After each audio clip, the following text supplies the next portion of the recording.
3, 2, 1. Welcome, friend. Now I'm going to start again. David, I'm going to start again. I'm sorry.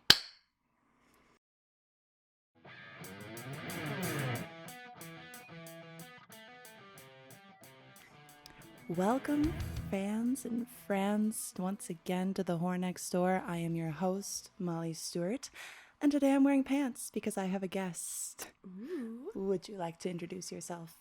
Hello, fans and friends. I am also wearing pants today. That's amazing. I had to drive here, if you get pulled over, it'd be, Yeah, you don't want to get pulled over with no pants in Vegas.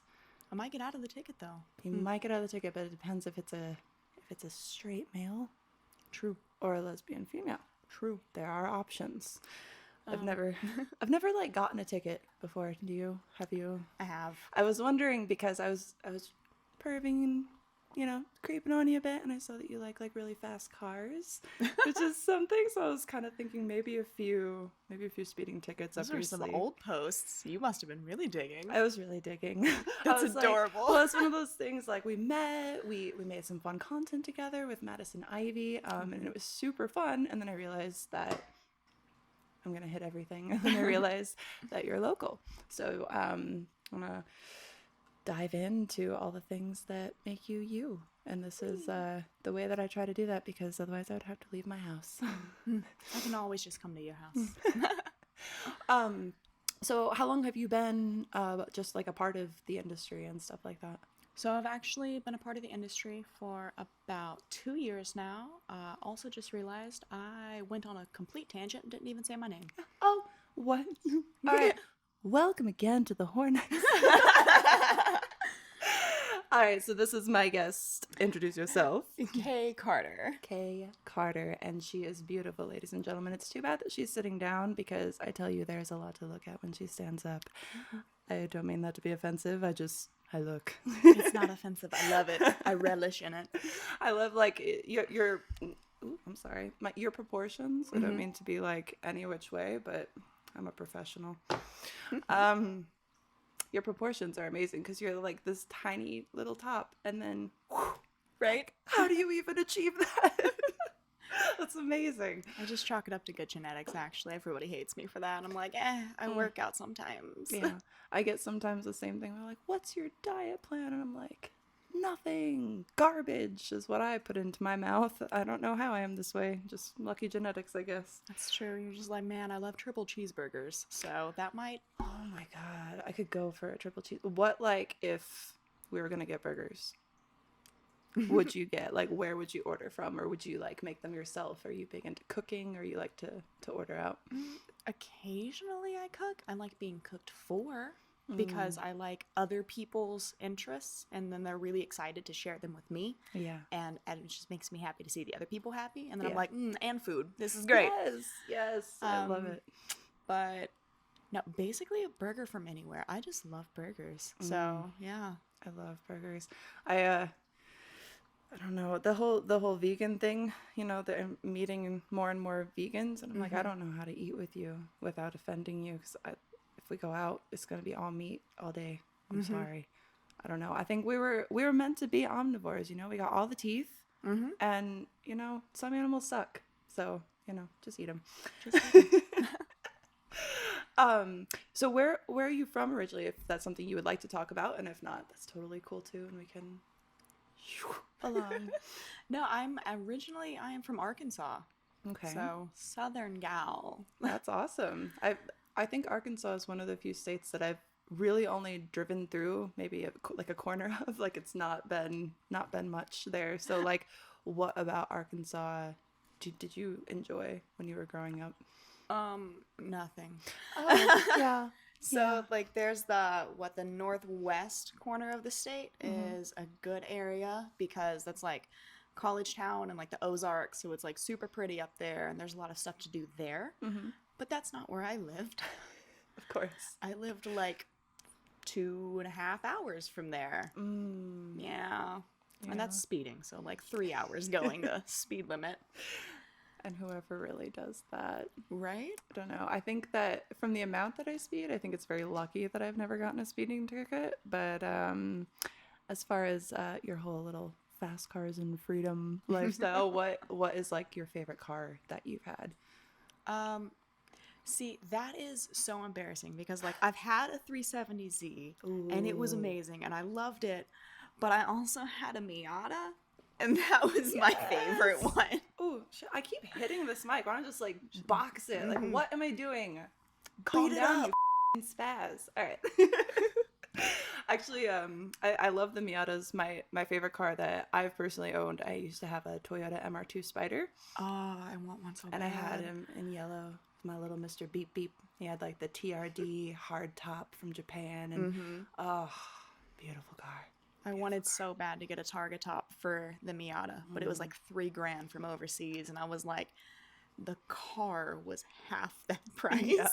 You're like, oh, that's not worth it. Yeah. Yeah. Luckily, I ended up just finding the car. I shouldn't say me; it was my ex, but found the car. Already had all of that stuff built in, so got lucky that way. But I think that was my favorite car, just for handling, because it's like it was not fast by any means. It was like driving a go-kart that looked sporty. Like it's right. not... They're 5 speeds too, aren't they? Oh yeah. my God, No, you I can't love go it. anywhere. You cannot go fast in them unless you're on the curvy, windy roads of California. And then it's like, oh, Porsche 911, good luck keeping up with me. All the handling is just where it was at. But and then I guess what kind of like brought you away from Arkansas out to like here? Have you been out in the West Coast area, or like this area for long, or has it been more recent? No, been more recent. I had actually never been to LA, so really? went to LA for my honeymoon, and then that's when porn started, and so we moved here On your honeymoon? on my honeymoon. Tell me more. I want to hear. Oh my God, is this public? Can I hear this? This is like... This is probably one of my favorite stories. My husband loves it too. Okay, I can't wait. Yes. So we had Arkansas is the Bible Belt. I'm sure many of you know that. I grew up in Michigan. Horrible, horrible. And if you're trying to do anything experimental with your relationship, then damn you to hell. Okay. So we had been on a couple like websites because we'd been together for a few years at that point, and we were trying to find like a third to bring in, have some fun. You can't do that in Arkansas. And we're like, okay, well, I've never been to the beach. I've never been to California. We're going to go there for the honeymoon, and we're going to change the app settings to that location. There you go. So did that. Ended up getting a couple hits actually, but not for what we wanted. They were like, have you known that you can make money doing all the naughty things that you've always wanted to do in Arkansas? Exactly. It was a talent scout, and they were like, have you ever heard of Amateur Allure? You should reach out to them. You should try it. So talked to my husband for like, I don't know, 3-4 days, and we're like, I mean, try it? Because like, if I like it, then cool. It's a ticket out of Arkansas. It's a good job. Yeah, for sure. And if I don't, then I can be that like 80-year-old grandma at Thanksgiving that's like, one time I was in a porn. And then all your grandma's like, oh, grandma's at it again with her porn career. You're like, look it up, Google it. Grandma, Google doesn't exist anymore. Right? Pull it up on the hologram, damn it. I want to see when I was young. That is kind of one of the cool things about this industry, is that because basically our entire lives are on film, whether it's social media or the scenes that we make or just like the fun little stuff that we put out for fans, is like you get this huge timeline of like watching from whenever you started to where you are now, and it's so fun to like go back and watch your progression over all that time. And then also when you are old and decrepit, which I will be in 5 years, you can go look back at all of those images and just think, wow, I was all right once. And then you finish that sentence with, but damn, look at me now. But damn, look at me now. I got these tits hanging out of my knees, boy. You can just throw them over my shoulder these days. Oh my God. I swear, like, sometimes I feel like such a catfish because just because I know how I am in real life, in like normal day-to-day activities. And I feel like since my divorce, I've definitely opened up that a lot more because I just don't care anymore. Because it's kind of like got personal information put out and all that shit. So I'm like, you know what? Yeah, I'm just gonna do me. But it's fun to be able to just kind of play with that and find that you have like a fan base at kind of every level that you get to, because it's like along the way you change, what you like to do changes and all of that, and some people change with you, but then the people that fall off, it's like I spent so much time like trying to hold on to them and like, oh, how can I, and then I was like, they get replaced by like 5 other people for every one person who doesn't like what you're putting out. Exactly. So it's cool to have that like creative freedom and then just be able to watch yourself evolve into whatever it's going to be. And it's really funny is they don't always follow like the porn side of you. Like they love the personal life, like stuff like this. They love it. Back when I used to have a Snapchat and I lived in California, I was only there for like 6 months. Used to do a whole lot of like off-roading and like vehicle recoveries with a couple friends. And I would put it on Snapchat all the time. Yeah. And if there was like a week that I didn't go, my inbox would be flooded with people. Exactly. They were like, "What? Are you not off-roading? Are you okay? We really love those videos." And I'm like, "I posted like 7 nudes today. And you care about me showing you the mountains?" They're like, we've seen that already. We want to see the stuff you do. And I think that's kind of cool because, I mean, I think it can be a bit much after a while. Do you know what I mean? Where it's kind of like, I had this point where I kind of realized, oh, my life is like a movie, but also not necessarily just a good movie all the time. It's just a movie. And so it's like you have these really good peaks, but you have these big divots. And back to like the catfishing thing, it's like even with social media, how you can go on and basically look at other performers and like judge yourself against them and their following or the likes you have or the shadow ban. And it's like, social media isn't real.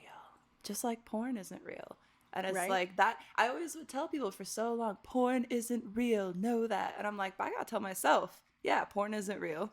But neither is social media. Like, don't be judging yourself by all these other people's standards. Like, their fans aren't your fans. They're an entirely different person. Like, separate yourself from that.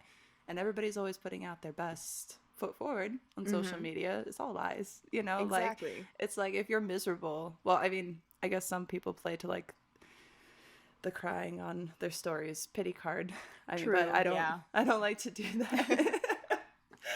But yeah, even on a bad day, it's like you're gonna post a picture of you looking bomb in some lingerie, be like, my life is lovely, oh, follow me, and it's like, meanwhile you're just like, oh yeah, like I'm still laying in bed, pillows surrounding me, blankets up to my chin, like bag of chips. Yes, I'm like force feeding myself chips as like I got cramps and I'm like loaded up in a blanket and I'm like sexting like, I can't wait for your dick to get so hard. Sorry, I'm back. But like the fun thing of that, especially with like I think like the fan subscription sites, is they know that that's you. They know that, you know, all the time you're not just like on 1,000 sexually. It's like they know, and they separate like the fantasy from the reality. It's why, you know, I'll be like sexting with someone in a DM and then I'm like, all right, well, I'm logging on to live stream, and in live stream it's like a totally different aspect compared to what we were just talking about, because then it's like, oh, we're just chilling, we're hanging out, vibing, let me hear about everybody's day, and then I log off and it's back to the sexting. So it's like you get both, which I think is really cool. Definitely a lot of fun. And like if you have lulls in posting, the fans and subscription services will be like, hey, I hope you're doing okay. Like, that's when you have the good ones. You have some of the assholes that are just man, you didn't post any nudes. I'm paying $3 for this. I'm like, fucking scroll the feed, okay? There's been plenty of nudes for $3. Or, I don't know, Google. Right? Exactly. It's like, let's see, last time I checked, there's about 1,000 photos, about 700 videos. Yeah. So, I mean. And it's like, there's so much content. Or I love the fans that will like comment on my stuff. When are you shooting new stuff? I've seen all your content. And I'm like, I've been doing this for almost 9 years. I can guarantee you that you haven't seen all my content. Right. Because it's like I was making content before you even found me on porn sites. So like I can guarantee that you haven't. And then it comes in like you do like the free blasts for your page, and you get the free signups, and then it's like, oh, we got this for free. Also, I want everything else for free. And it's like, no, because it's like, I get it. if you don't want to spend money, but then why are you subscribing to me? Do you think that I just pull all this stuff out of my butt and I'm just like, here it is? No, it's like hours of editing, hours on set. Even if you're shooting your own content, like with what we did, you know, that was like a whole evening event for like one video. Exactly, yeah. And so it's like, I think a lot of people don't really know how much goes into the content that we make, whether it's paying people to shoot for us, whether it's us having to edit with the limited time that we have, or then also paying someone to edit, or just everything that goes into it is so much. And so the audacity sometimes when I'm like, you got my subscription for $3.50 and you're mad because there's not more free poops. What did you expect? Like, I'm not a Happy Meal. Like, you don't get it all for $3. Actually, I don't know what the price of a Happy Meal is anymore. I don't eat McDonald's. I have no idea. Actually. Probably like $5. What is your favorite like type of content to make? And I don't even mean just necessarily porn, but just stuff that you like to make for your fans or just for yourself that you find like fun and fulfilling. For the fans and for me, because I mean I do enjoy anal and the fans enjoy anal, so that's the big one for the fans. If I were making content like strictly for me, I love doing bi scenes with the guys. Oh, okay. So like that's my jam. Okay. I'm just like, I'm happy to be here. Yeah. I can just watch. You're like, I'll just watch you guys do the things and I'll just Yep. So it's a mixture of those two. Those are my favorites. Okay. Yeah. Cool. That's fun. What are like, so I know that because of this job, you know, everything kind of gets pulled into it at some point in another, like whether you're just talking about it to fans or filming yourself doing it. What do you like to do that makes you really happy? Like something that you're passionate about outside of like the scope of just work, like something that you enjoy doing that you would do regardless of anyone else watching or monetizing it or anything like that. I mean, like, still like I really enjoy making content, so whether it sells or not, like if I had like a good connection with the person, we had a good time and it was like real chemistry, then I don't care if it sells or not. I had a good day. Yeah. So yeah, I feel the same with shooting content. Like I didn't even used to enjoy it as much as I do now because of different circumstances in my life at the time. But now that I can like fully invest in a scene and going to work with people, even just making my own content, like it's how I met you. And I think that that's just a really fun experience because you never know what it's going to be. So it's like you still get that pre-excitement, like, oh, are they gonna like me? Well, that, and then like you also look them up and then you're just like, oh man, I really hope that she likes me. I hope that I do a good job and I don't sound stupid. I did the same thing when I found out that we're gonna be shooting with you, because I had shot another scene with Madison and Jada, and Madison had just worked with you, so she was telling us all about you. And I was so bummed that Jada couldn't make it to meet you, but we'll have to hang out sometime because she's local too. But yeah, and I think that it's one of those things that I do, especially like even diving into your history that might not even exist anymore, because I'm just trying to like sound like I know something about you so I know what to talk about.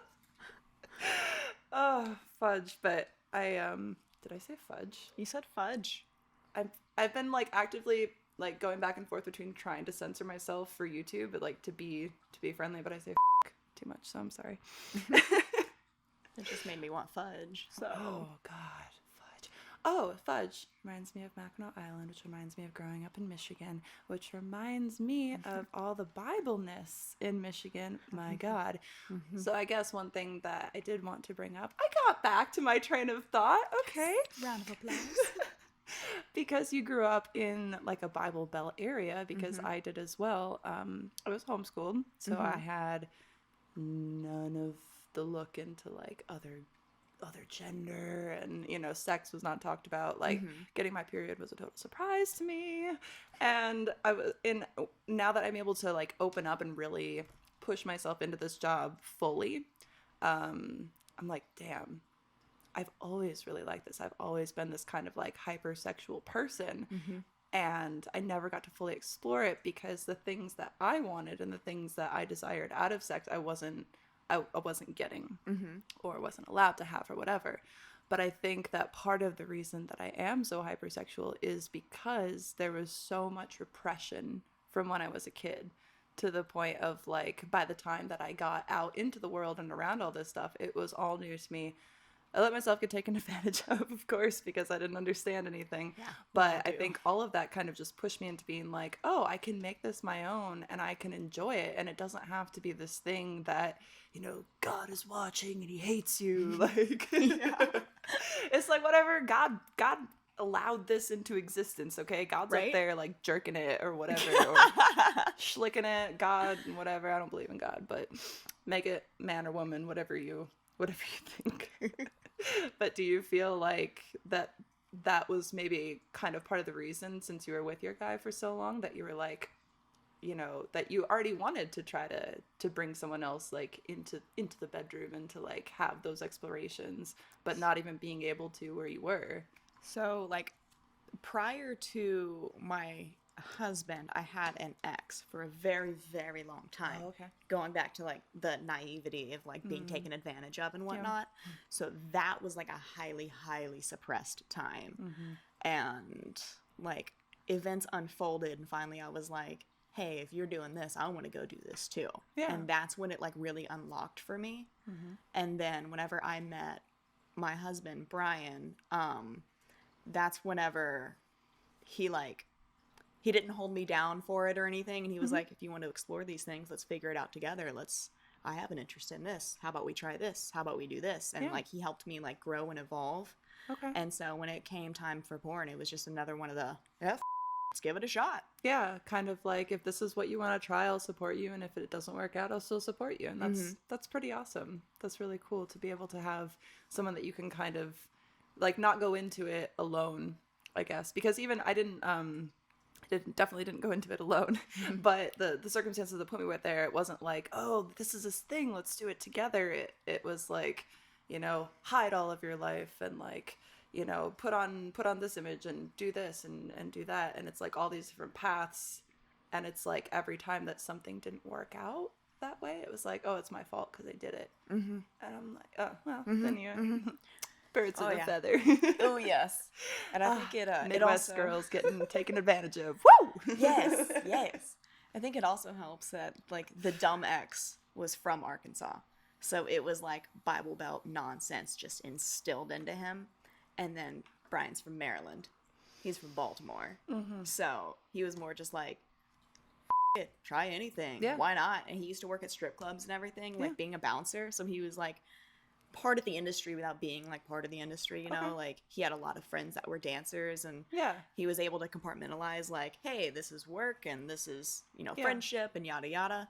So he was definitely able to help me go to the next level rather than just being so repressed by Southern Bible Belt. Isn't that such, it's like such a refreshing thing to, when that has been your past, when that is kind of like what raised you, and then finding yourself around another human being that not only do you love, they're like, I love you too, so let's see what we can do together to like make your dreams a thing. Like, and to actually have support instead of being like roadblocked at every turn, like, this isn't right and this isn't the right path. It's like, nobody knows the right path for you except for you. So until you try it out, until you have a partner or friends or whatever who's kind of like support you and tell you it's okay. It's okay to try. It's okay to, like, if this is who you are, then test it out, you know? It's really cool. Yeah, definitely fun. Glad to be out of the South. I haven't spent too much time in the South myself, but I think one of the last big South trips that I only partially remember was to Mardi Gras. Fun. Yeah. Well, I'm blacklisted from a hotel there, but we're not going to talk about that. Well. I was trying to think, because I read something else, and I don't know if this is true, because I actually just posted on Twitter today about this, about how it's fun to look up like wiki bios that fans make of performers. Oh boy. Because they pull like different source material from different interviews that you've maybe done or errors in judgment. Like, I was told that I was born in 91 and I'm 34 years old, so make that make sense. I don't. Okay. All right. Sure. But I think one thing that I saw was that Taekwondo. Oh, yeah. Do you have a black belt in Taekwondo, or is that a lie? No, I do. I have a 2nd-degree black belt in Oh Taekwondo. wow. Okay. Yeah. What is now? I don't really know what's Taekwondo versus like karate, or like are they similar or different disciplines of a similar? Taekwondo is like really similar to karate, and then it's like a baby to, I'm sorry if I offend anybody, but like to real martial arts like jiu-jitsu and stuff like that. That's like a much stricter, higher discipline. You have to work a lot harder for a much longer period of time to like actually earn things. Yeah, I've heard about that with to jiu-jitsu. Taekwondo. Like, I was doing it for like 4 years, 5 years, maybe. I don't know. A lot of my childhood is just blocked out. So I assume timelines at this point. But yeah, I got my 2nd-degree black belt, and then we just like ran out of money and had to stop. Yeah. But poor life. Yeah, I know how that is growing up. I was homeschooled, and I ended up using babysitting money to basically pay league fees and stuff like that. And my parents helped too, but it was kind of like, if you want to do this, you got to like help out, you know, to do the sports. And I'm like, you have to pay to do sports? Why? Oh yeah. And then like now as an adult, I looked into it because I was just super curious about the prices. That popped in my head, that like why I had to quit and everything. You're like, oh, I could try again. Yeah. And then I was like, but I want to know the prices for this one, as opposed to like jiu-jitsu is something that I would like to get into. And I was like, damn, that kind of was expensive. Ugh. Yeah. Yeah, I wouldn't want to pay that shit. Yeah. Well, one of the cool things is if you got like the lessons and stuff like that, if you write it off, because it's something that you talk about with your fans. It's true. It's something that you perform, basically. And it helps with your body. It's like a form of It helps with working your out. body. So it's kind of like a gym membership thing. That would be fun. I'm curious about is it jiu-jitsu? I don't know if I'm saying that right. Yeah. I've been curious about that because my boyfriend, I think he used to do it, but he also has friends who are into it as well. And just watching like some of the grappling and stuff is like, oh, it's interesting. I've actually thought about doing it myself, but I don't have anyone to go with. Hey, how you doing? How you doing? I'm always that person. I don't know if you're that way at all, but I didn't really have a lot of friends growing up, and now I'm reaching this point where it's like there's things that I want to do, but I don't want to do them by myself because I'm like, I don't know. Like, I get this weird panic of like not knowing people, especially people that aren't industry. Yeah. And then just diving into like, oh, I have to actually talk to you and tell you things about me as a person. But I know for most of you, as soon as I tell you what my job is, you're not going to see me as a person anymore. So how do I navigate this? Exactly. They're just going to have the preconceived notions and you're like, oh, crap. Yeah, Ruin that one again. I'm a spicy accountant. I'm yeah, sorry. I was just about to say I'm an accountant. Oh my God. But then I would make a horrible accountant. Numbers are not my thing. That's why, if you can, pay someone to do your numbers for you, unless you're good at numbers, because I have made a lot of mistakes in the past.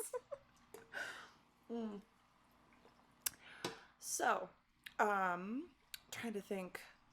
As far as like the pandemic, did you end up moving out this way? Because you said it was very recent. Did you kind of move here and then the pandemic hit, essentially? Yep. So it's like you come to a new place and you're like, exciting, and then it's like, no.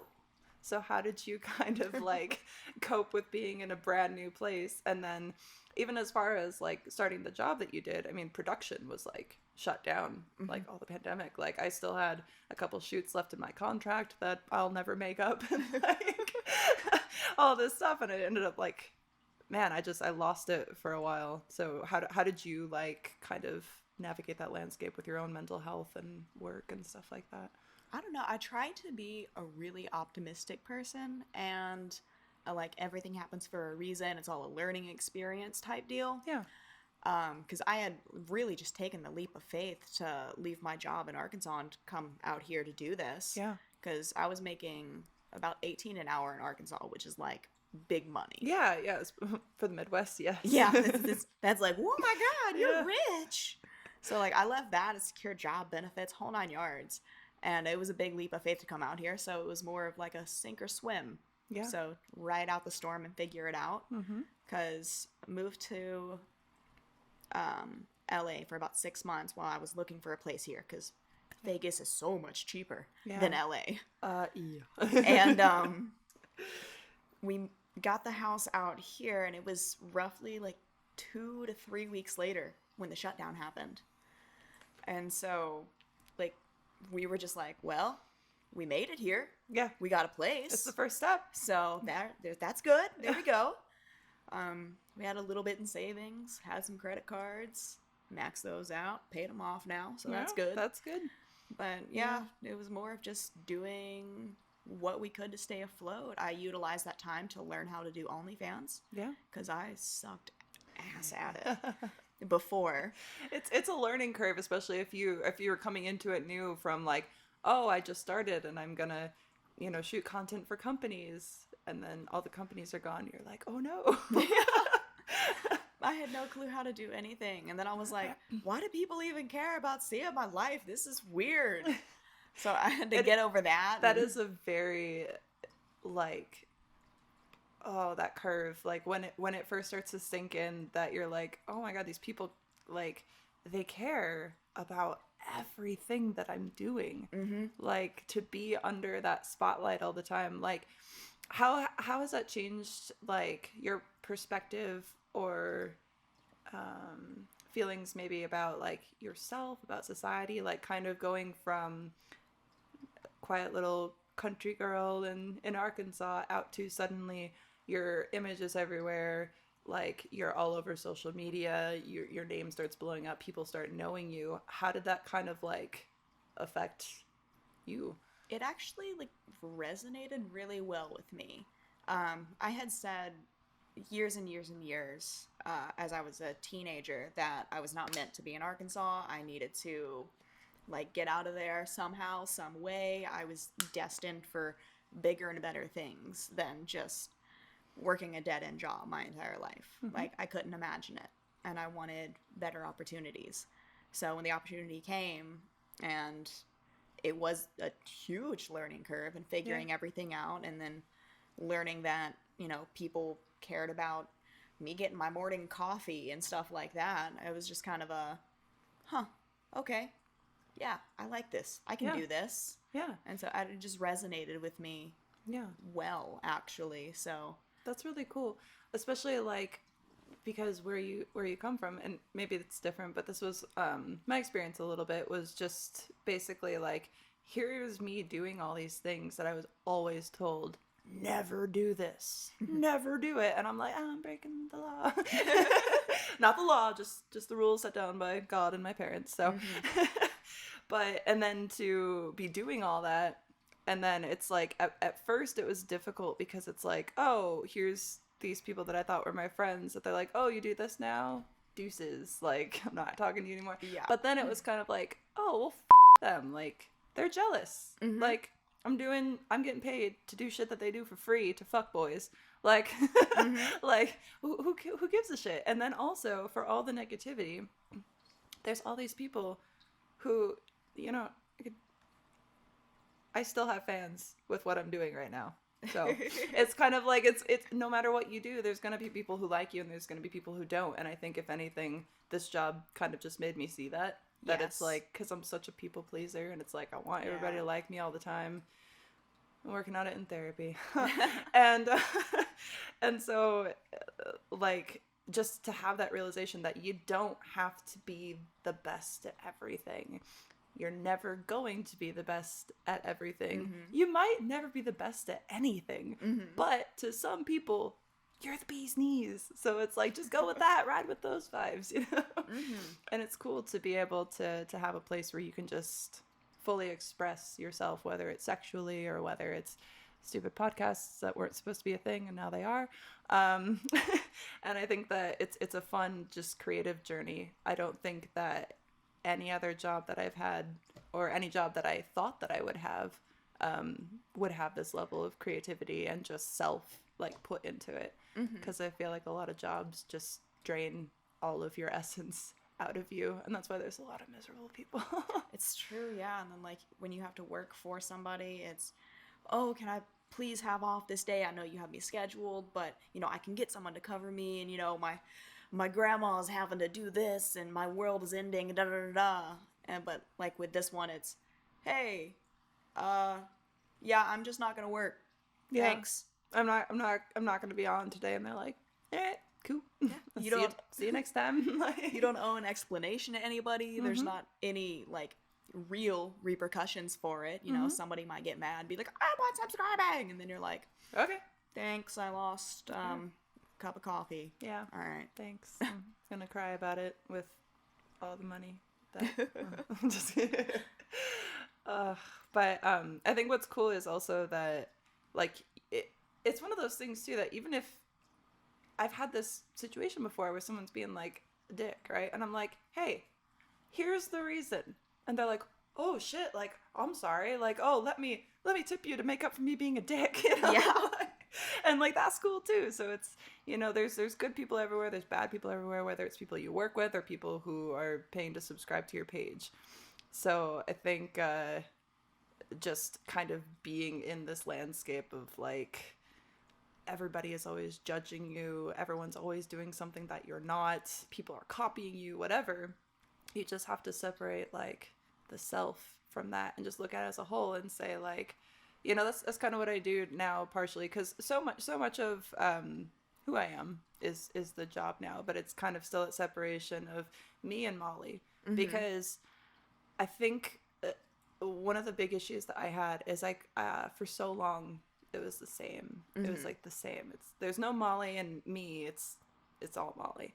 And I think that I lost myself a lot in that, and I took things way more to heart over every little negative thing, every drama, instead of realizing, oh, these things are happening not because of you, it's your business. Like focus on the business side and the rest will follow. Like you're not as much of a piece of shit as those 5 comments said, you know? Right. Like, that's why like even my to-do lists, which are pages long, by the way. That's why we take days off sometimes, because we just can't. Yeah.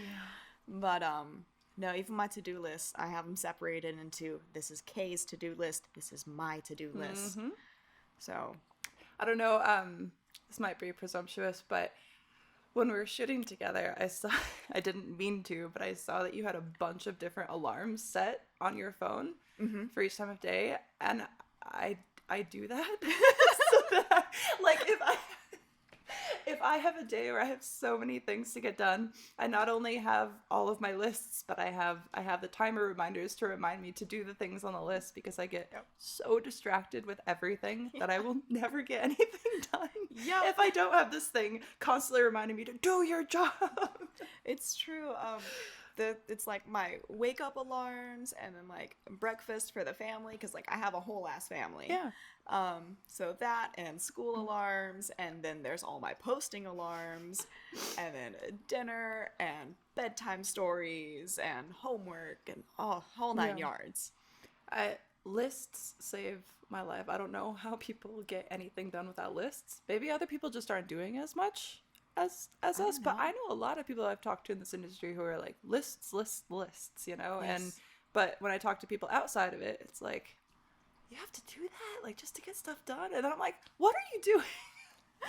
What are you doing that you don't need lists to run your life? No, the other day I literally said to my husband, I was like, I need to condense my to-do lists into one, because I have like one on my desk, and I have one in my office, and I have one on my phone, and I'm like, I need these to be in one place. Crap. Then I got sticky notes everywhere. Like, oh my god. Sticky notes. Yes. Girl.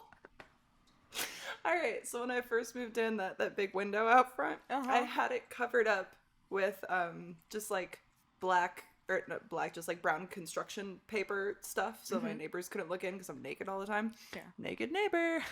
And the entire thing just got covered with sticky notes of things that I had to do. And then I like wasn't dating them. So I'd just like stare at this thing like I'm trying to solve a murder. And I'm like, wasn't supposed to do that tomorrow or next. And then I was like, this could just tell me and send me reminders. What am I doing? But I still have not fully evolved from sticky notes yet. I still have the sticky notes because they're for the sudden, oh God, I have to write this down. I have this idea and my phone isn't on me. I can't. And I do better writing rather than typing. I do too. So I'm able to like convey it better if I write it down. And then I can make it into like layman's terms for myself later when I'm not like manically crazy with ideas. God. Yeah, I feel insane like that sometimes. I'm just like, here's an idea and here's an idea. And I'll start like planning shoots that I'm not prepared for. Like, all right, I gotta reach out to Marcos to do this. I gotta book this girl and to see what day I can do this. And I'm like, what are you doing? You don't have outfits. You have nothing planned. Like, calm down a little bit. Like, and I'll go through and I have like a planner that I write things in.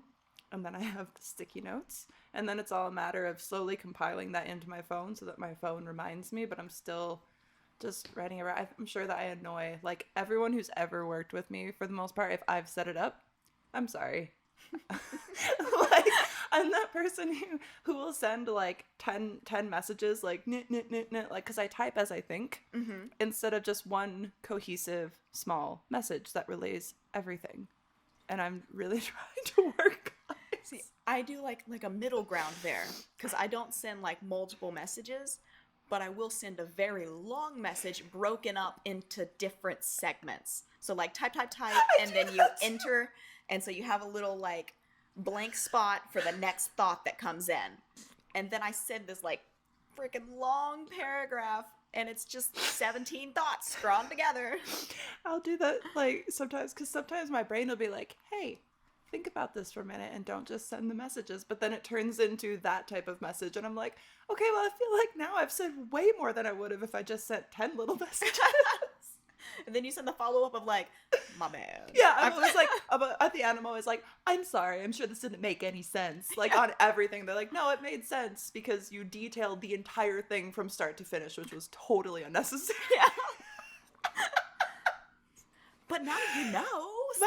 But now you know, and I know that you know, so I feel more comfortable, and I'm going to go make more lists. Yes.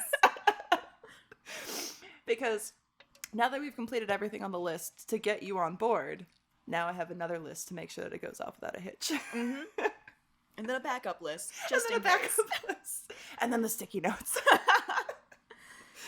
I used to, when I cammed, I had so many sticky notes. I used to sometimes like put them over my nipples like pasties and just like write somebody's name on them or something, because it's sticky notes all the fucking time. It's such a waste. I don't know why I do that. I should stop. It's not a waste. They're super useful.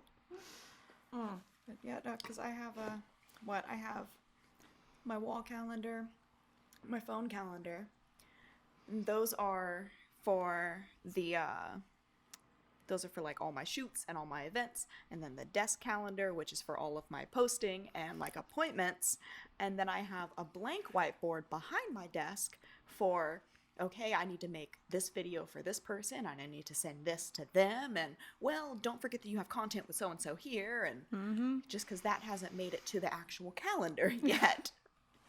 Because you forgot, because it's on a sticky note! Oh my god. I don't even know. I'm to the point where I really wish that this wasn't the case, but I feel like I've started to take on too many tasks like this, and I feel like I need an assistant. And I'm like, but I also don't trust people, so who could be my assistant? It's true. It's like, I don't want to be the jerk that micromanages you, but also, like, are you doing this way that I want it to be done? Yeah. And, man, it might be better if I just do it. Yeah, exactly. That's what Sorry, I talked to my therapist about this, because she told me that I'm working too much, and she's like, you need to, like, decompress. Have you thought about getting an assistant? And I was like, I have, actually, but I just don't really know how I'd go about doing that, because, you know, trust issues. And she's like, she brought up the whole new point that I hadn't even considered when I thought about an assistant. And she's like, yeah, I don't know if that would even be helpful for you at this point, because you'd probably just be overthinking everything that they did and then end up doing all the work yourself. I'm like, well, thank you. Here's a whole new worry that I have. Aren't you supposed to be helping me? She was probably like, dang. Yeah, she's my like, bad. she's like, all right, I'm just gonna ride in my noob. I see that you've taken offense. Let's calm down. I worked through all that on my own without a therapist, so. Sometimes I swear to God, I'm like, what is the point of therapy? If I talk to myself enough in my own brain, I'll come to the same conclusion. Right? Leave me to overthink enough, and I'll think about all the ways that my therapy session could go, and I've already sorted it out. Right? Ran through every scenario, and then I'm just going to choose the best one and go with that advice. Which I'm sure she would tell me is not healthy. Well, you know. But what do you know? With your doctorate. Oh, I got a doctorate. Sorry that I don't have a doctorate. I'm sorry. I feel like I don't know as much in like the porn industry, but maybe because you do like the OnlyFans and stuff like that. Like getting into psychology a bit, I guess, is interesting to me. How much I've learned about people since I started camming, whether it's like the reasons that they have, the sexual proclivities that they do, or whether it's the way that they talk to you, like the different triggers. Like I've sometimes spent so much time, especially with like subs, being able to like dive into why they like what they do, like where does it come from? And I think that that's like super interesting. And I've actually thought about like studying psychology and stuff like that. But I've also heard that, you know, a lot of psychologists and, you know, psychiatrists, they're all like trying to learn the human brain because they're fucked up. Yeah. Yeah. And I'm like, I don't want to be that person. I already know I'm fucked up. But you hear it all the time of like, my therapist has a therapist. Yeah. So. And I'm like, when does the circle end? It's like, who is therapying the therapist that's therapying my therapist? Like, where does this go? Like, where does it end? Like, and I think the biggest thing to take away from that is that everyone is fucked up. Everyone. So you're not perfect. I'm not perfect. Nobody is. We all suck, and we all need help. Sponsored by BetterHelp. Just kidding. They do not sponsor me. I'm just kidding. I have one sponsor. I'm sure you heard it at the beginning of the episode. Anchor. I'm just kidding, but it's true. So now that things are starting to go like to open up more and that you're branching out into more stuff, are you planning to shoot a lot more like company production type stuff, or are you focusing more on your stuff, or just trying to keep a healthy balance of both for like promotion of companies versus your own income? I do a mixture of both because I'm working on like working with the bigger name companies rather than smaller name companies, and so that's coming along well for me. Awesome. And then in turn, the exposure from the large companies helps with my private platforms, which in turn forces me to do more for my private platforms. So it's just more that of a nice little healthy balancing act.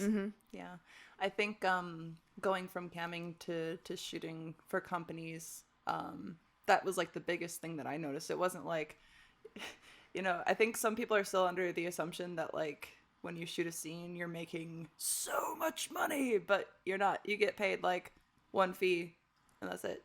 You're not making residuals. You're not like, you can't resell the video that you're making and stuff like that. So the biggest thing that I noticed from it was definitely like, oh, I'm kind of getting paid for them to promote me. Because it's not like I did, you know, new scenes with them that I hadn't done before, because I did Girl and stuff like that already. So for me, it was kind of like, oh, here's this whole untapped market of people who might like me. And they did. So that was pretty cool. And it definitely like correlated back to camming and to OnlyFans. And I think that exposure definitely helped me make the switch to primarily OnlyFans, like when my divorce happened and everything, which was very nice. So thank you, MindGeek, for my contract. But yeah, it helped a lot. I think getting into shooting professionally for companies forced me to get out of the comfort zone of talking to people like Mhm. I'm doing now, which I'm still a little uncomfortable. I'm sorry, it's not you, it's me. Are you breaking up with me? No. I'm like, so some of you might be wondering, Kay does not smoke marijuana. And for me, I love to smoke marijuana, but I don't really want to do it when someone else is not, just because I already get nervous of talking to people and I feel like I would get paranoid. Oh. Yeah. Which has nothing to do with you. It's the matter of I'm sitting down with clothes on and I'm talking to someone, Mhm. and that's what this show is. And then I'm like, oh my god, am I interesting enough? No.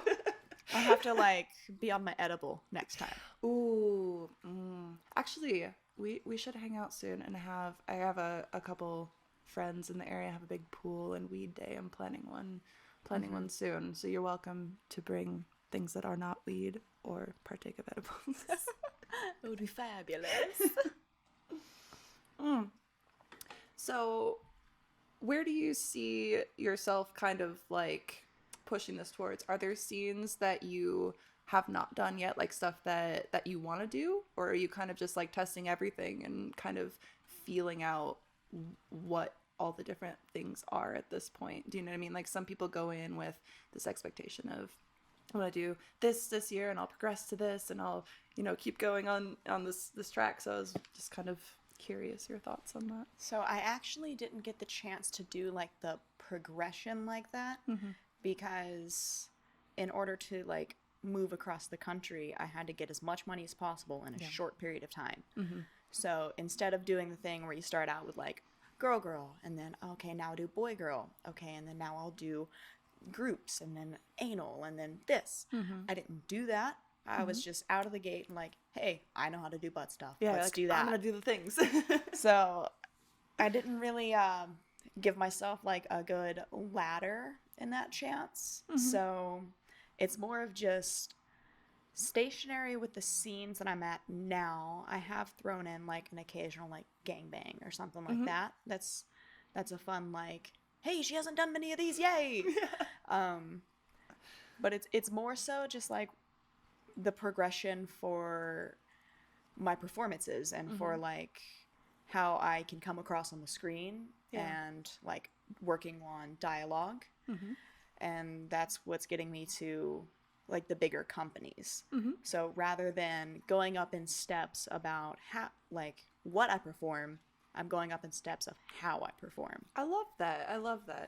A lot of and a lot of people, especially if they go, all in right away, it would kind of just be like, okay, now it's status quo. So I like that you want to go back and evaluate the stuff that you've done and be like, how can I improve? How can I make this better? Which shows that you actually give a shit about what you're doing. True. And I mean, it's because it's cool to make money. Obviously, yes, but I feel like to be super successful and to get yourself out there, you really have to put care into what you're doing.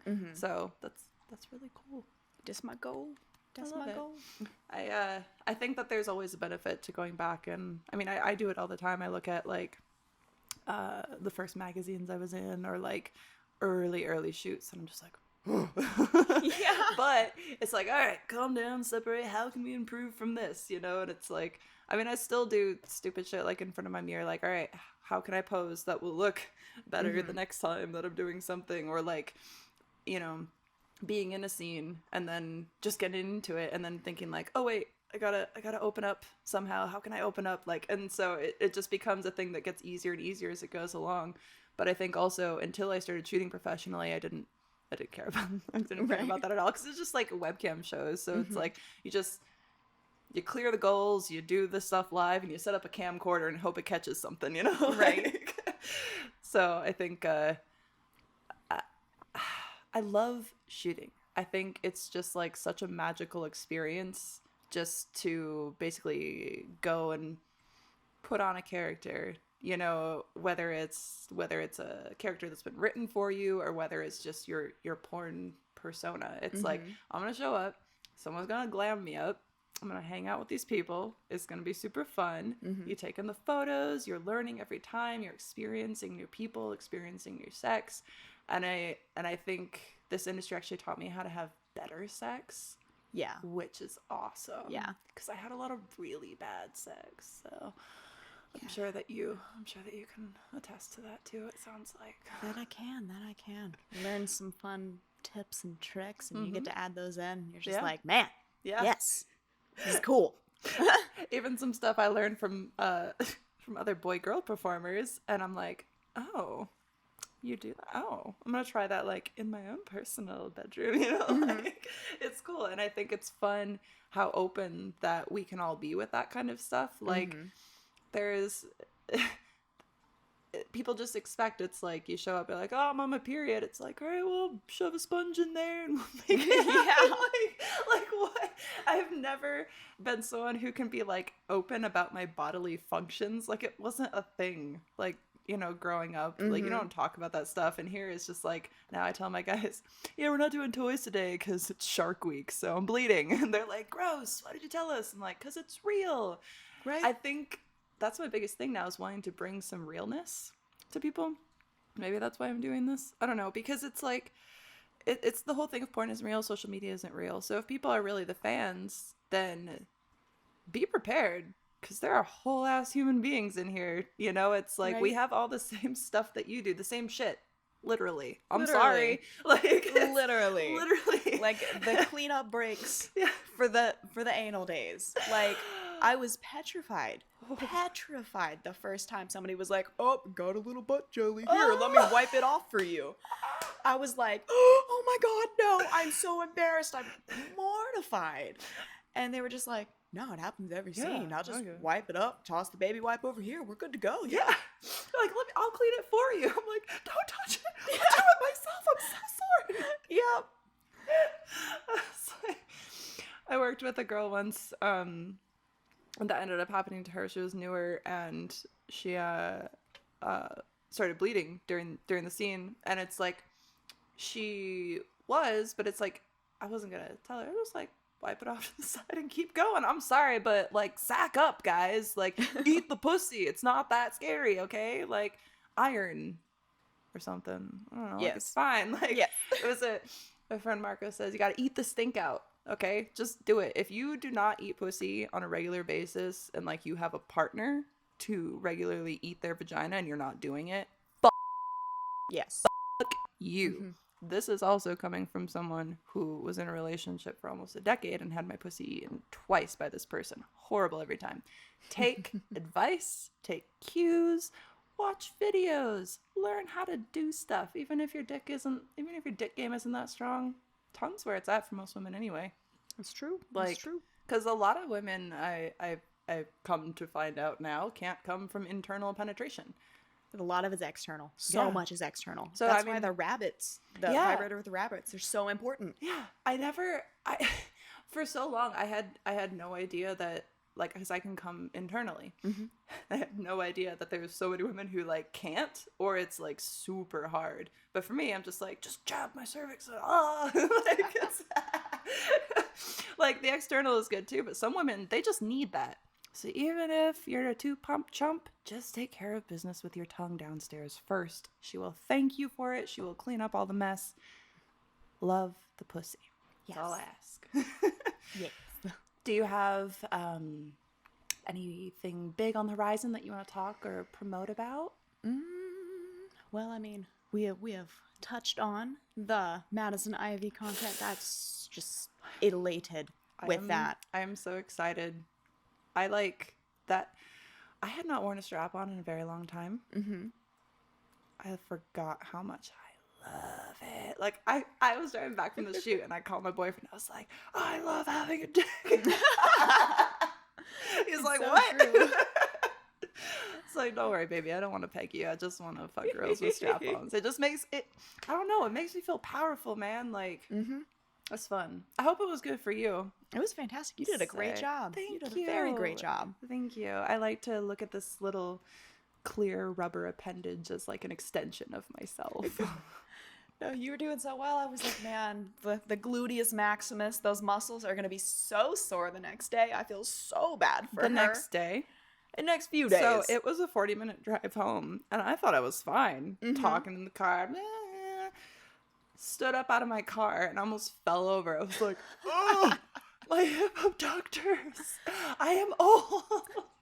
Yeah. I thought I had more power inside of me. No, it's very humbling. It's so humbling. Like every time that I use a strap on, it seems like I go so long in between uses that every time is like a brand new experience. And I'm just like, wow, I have so much appreciation for guys. Right? Like, I'm sorry, guys who and I mean like They can lay the pipe real well. yeah, they're like professional plumbers, you know what I mean? Like it's good. Like, cause they're just clapping ass cheeks constantly. It's like, I think that's how you can know if a guy is good in bed. Is that me? No. It is me. Oh, it is. Oh, I It thought is one me. of the cameras was dying. No. No worries. It's the posting alarm. Make sure you Gotta do shit remember. today. That's all right. We're wrapping it up anyway. So, why don't you tell everybody where they can find you and... Let's see here. So my Twitter is kcarterxxx. My Instagram, because I had to change it, is at it's kcarterbabe.